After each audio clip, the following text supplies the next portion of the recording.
Greetings, my beautiful lovelies. It's Emmy. How are you? It's great to see you and welcome back. Today I'm going to be tasting some candy I found at the flea market. I went last week and had a delightful time, and I found something I've never seen before, and it is this.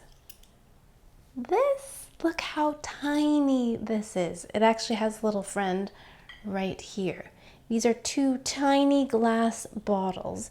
Never seen them before. Talked to the little shopkeeper and they said they were candies from the 1940s, and that may be true. I don't know exactly how old these candies are. At their youngest, they're from the 1960s. At their oldest, they're from the 1930s. So this candy could be anywhere from 100 to 60 years old. And these little jars still contain the original candy. So it's supposed to be a little train lantern. It's made out of actual glass and it's embossed. You can't really see the letters very well on camera, but it says the ingredients: sugar, corn syrup, cornstarch, and artificial colors and flavors. On the bottom, it's embossed and it's made by J.C. Corsetti in Jeannette, Pennsylvania. Now, Jeannette, Pennsylvania was known as Glass City. It was a hub for glass manufacturing, and these types of candies that came in glass bottles were quite popular.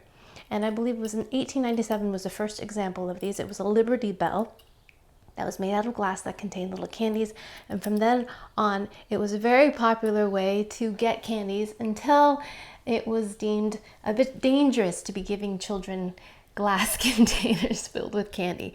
But this contains its original candy right in there. I found this one too. This too was made by J.C. Corsetti, and these candies are stuck together, but they're original as well. At first I thought this was a different model, but I believe this is the same as this one.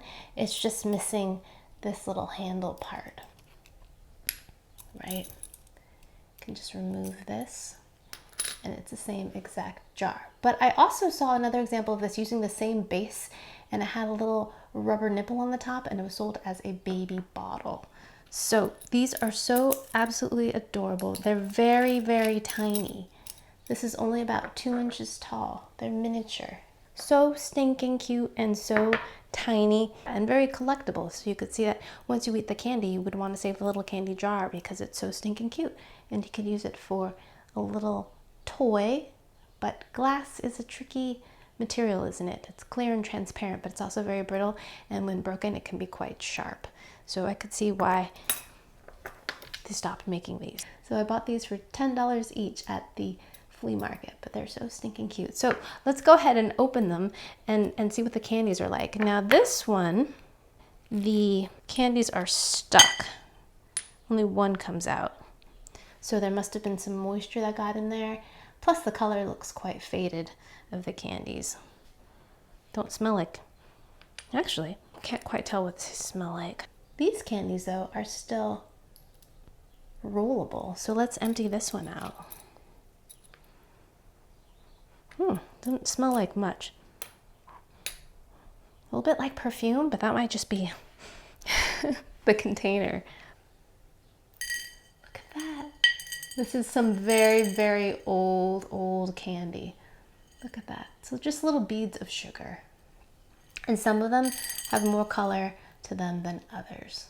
So out of curiosity, I'm going to taste one of these. I'm going to taste that red one right there. That one looks like it's in very good shape. Anywhere from 60 years old to 90-year-old candy. The things I do for you. Itadakimasu.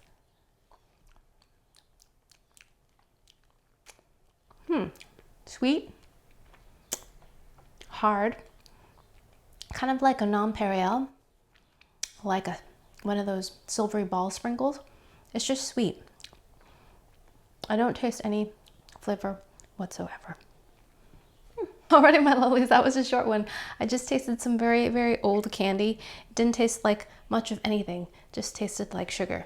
Now you can kind of see the embossing a little bit better. Can you see it? It says ingredients. Yeah. so stinking cute.